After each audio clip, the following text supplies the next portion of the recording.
A wall of water 60 feet high, the height of a 6-story building, is moving across the Pacific Ocean at 45 miles per hour.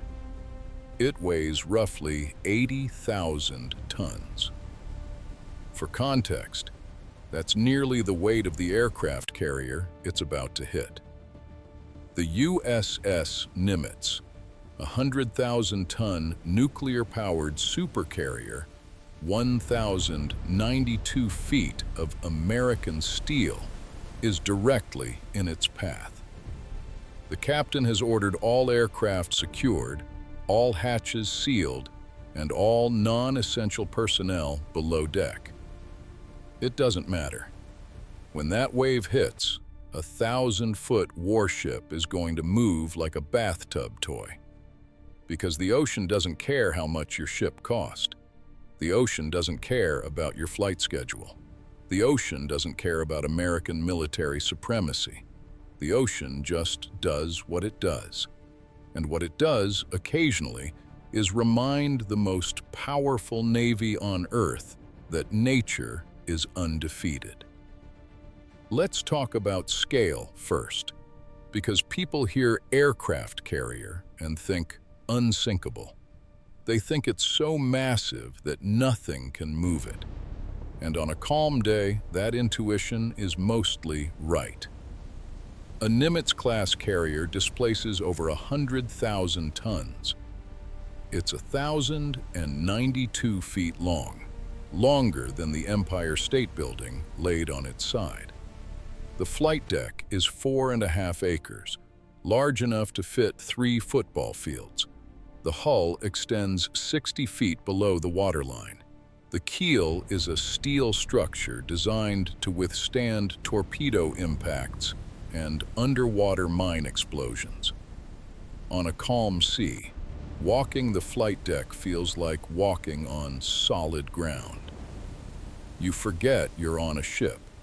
The motion is imperceptible. 5,000 people go about their daily routines, eating, sleeping, working, without giving the ocean a second thought. Then a storm comes, and everything changes. The Pacific and Atlantic Oceans regularly produce storms with wave heights exceeding 40 feet. North Pacific winter storms routinely generate 50 to 60-foot seas. Typhoons and hurricanes can produce waves over 80 feet. The rogue wave, a single wave significantly larger than surrounding waves, has been measured at over 100 feet. Now here's the physics that most people don't understand. A ship doesn't ride on top of the water like a surfboard. It sits in the water. A carrier's hull extends 60 feet below the surface. When a wave passes underneath, the ship doesn't just go up and down. It pitches, rolls, and yaws simultaneously. Pitch is the bow going up while the stern goes down, and vice versa. On a carrier in heavy seas, the bow can pitch up 15 to 20 degrees. That means the front of a 1,000-foot ship rises over 100 feet in the air, then slams back down. Imagine standing at the bow and experiencing a 10-story elevator ride, up and down, every 15 seconds, for days. Roll is the side-to-side motion. Carriers are designed with a wide beam, roughly 250 feet, which makes them more stable than narrower ships. But in beam seas, waves hitting from the side, a carrier can roll 10 to 15 degrees. That doesn't sound like much until you realize that at 15 degrees, anything not secured on the flight deck is sliding. Here you go. Take it with water. Including 40-ton aircraft, the forces are enormous. A single degree of roll on a 100,000-ton ship generates thousands of tons of lateral force. At 15 degrees of roll, The force on the tie-down chains securing a parked FA-18 can exceed the braking strength of the chains if they're not properly tensioned. And on a flight deck with 40 aircraft, each worth $40 to $70 million, that's a multi-billion-dollar game of physics. Let's talk about the flight deck in a storm, because this is where things get genuinely terrifying. When heavy weather is expected, the flight deck crew goes into full storm preparation mode. Every aircraft on the flight deck has to be secured with additional chains and tie-downs. Normally, a parked jet uses 6 tie-down chains. In storm conditions, that goes up to 12 or more, attached to pad eyes embedded in the flight deck. Every chain has to be tensioned correctly. Too loose, and the jet moves. Too tight, and the chain snaps when the deck flexes. The crew, often working in driving rain and 30-knot winds on a pitching deck, has to secure 50 to 60 aircraft in a matter of hours. They're working with heavy steel chains, turnbuckles, and tools that become projectiles if dropped on a rolling deck. Anything not chained down becomes a missile. Toolboxes, fuel hoses, wheel chocks, even the foul weather barriers, the steel nets on the deck edges, can break loose and slide across the deck. A 50-pound tool chest sliding across a wet steel deck at 20 miles per hour will kill you just as dead as a bullet. Flight operations stop. You cannot launch or recover aircraft in seas above roughly sea state 5, 8 to 12-foot waves. Beyond that, the deck motion is too unpredictable. The landing signal officer can't guide a jet onto a deck that's moving 20 feet vertically every 10 seconds. The arresting gear can't absorb the forces if the jet and the deck are moving in different directions at the moment of impact. This means that in a major storm, an aircraft carrier, the most expensive weapons platform on Earth, becomes militarily useless. It cannot perform its primary mission. For hours or even days, a $13 billion warship is just trying to survive. Below deck is a different kind of nightmare. 5,000 people are sealed inside a steel box that's rolling, pitching, and slamming through walls of water. The motion below deck is actually worse in some ways than on the flight deck, because you can't see the waves coming. Your body experiences forces that your eyes can't explain. Your inner ear goes haywire. Seasickness on a carrier during a storm is epidemic. Even experienced sailors who've never been sick before will vomit in heavy seas. The medical department hands out Dramamine like candy. Trash cans are placed at intervals throughout the passageways for people who can't make it to a bathroom, in time. Walking through the ship becomes an obstacle course. The passageways are narrow and have no handrails in most sections. You bounce off bulkheads, walls, as the ship rolls. Loose items become projectiles. In the mess halls, trays slide off tables. In berthing compartments, sailors brace themselves in their racks to keep from being rolled out. The sailors in the top racks, 3 high, have the worst of it. A 10-degree roll at the height of a top rack translates to several feet of lateral movement. You're essentially being thrown sideways in your sleep. In the engineering spaces, the danger is amplified. The reactor compartments, the steam plants, the electrical switchboards. All of this critical equipment is being subjected to forces it wasn't ideally designed for.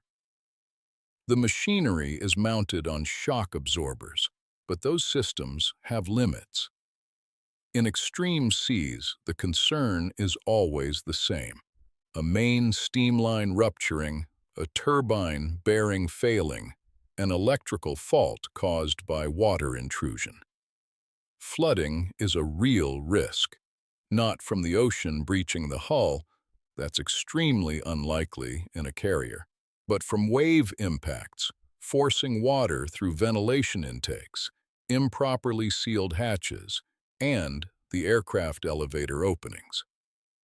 The four massive aircraft elevators on a Nimitz-class carrier are essentially 40 by 50-foot holes in the side of the ship.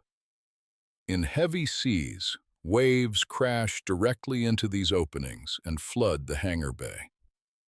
Damage control teams stand ready throughout the ship during heavy weather.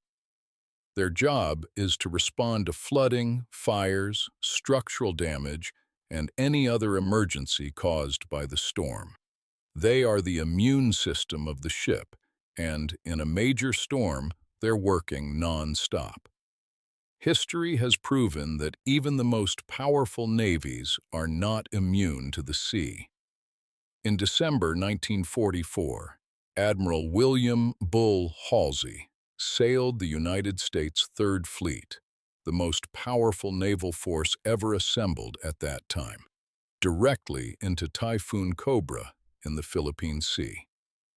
The result was catastrophic.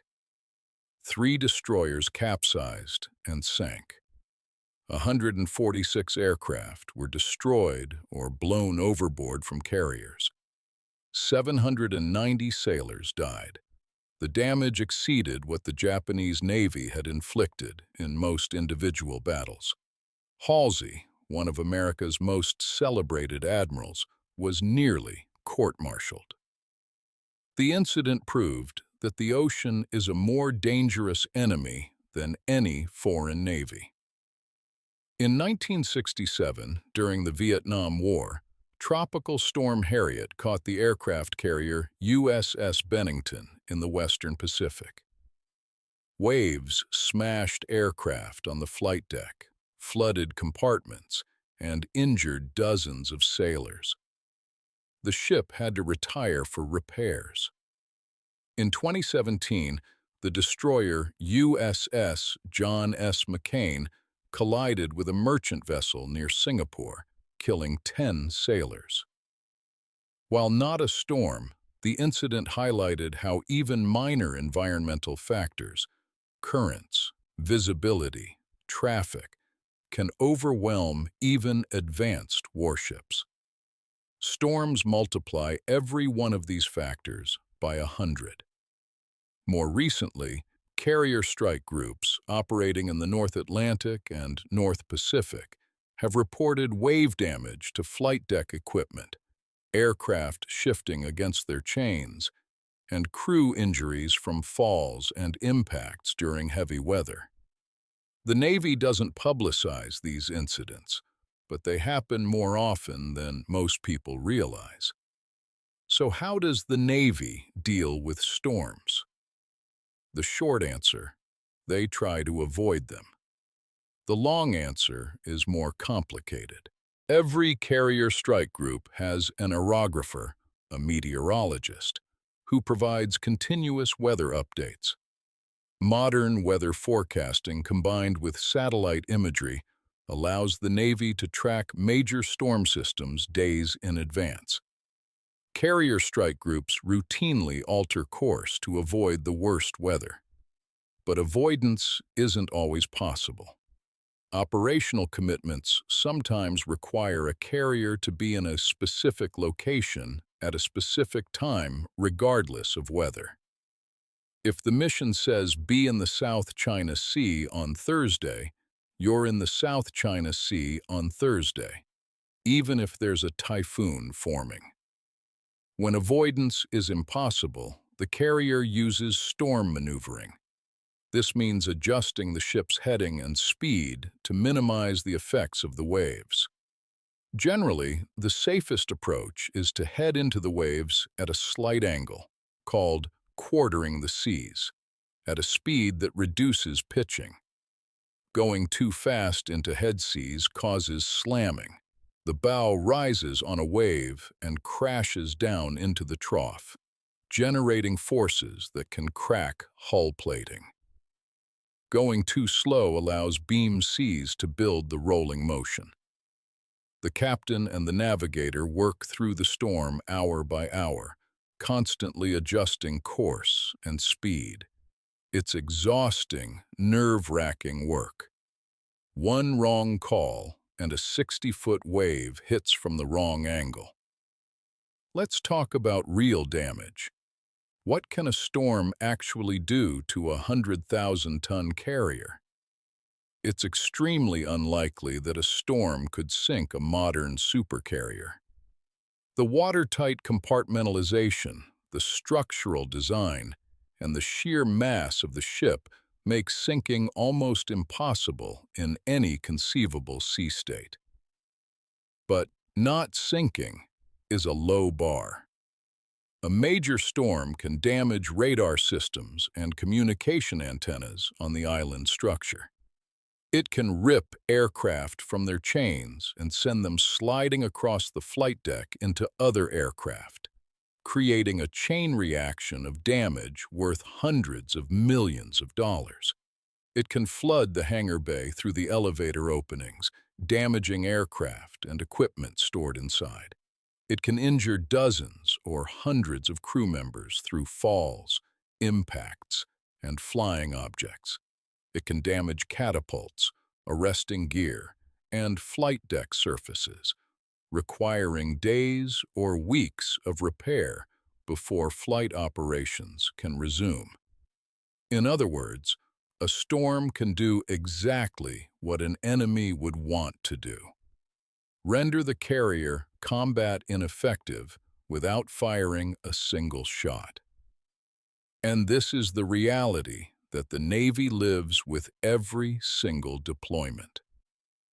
You can build the most powerful warship in human history. You can spend $13 billion on technology, weapons, and nuclear reactors. You can put 5,000 of the best-trained sailors in the world on board. And then a low-pressure system forms over warm water. The wind starts to blow, and the ocean reminds you that you're a guest in its house. 100,000 tons of American steel. 60 feet of waves. The ocean wins every time, not by sinking the ship, but by showing the ship who's in charge. The men and women who sail these ships know this. They respect the sea in a way that people on land never will, because they've seen what it can do. Next week, the question everyone argues about but nobody can answer with certainty: can a $2 million missile actually sink a $13 billion aircraft carrier? The math, the physics, and the classified war games that keep admirals up at night. Subscribe so you don't miss it. I'll see you then.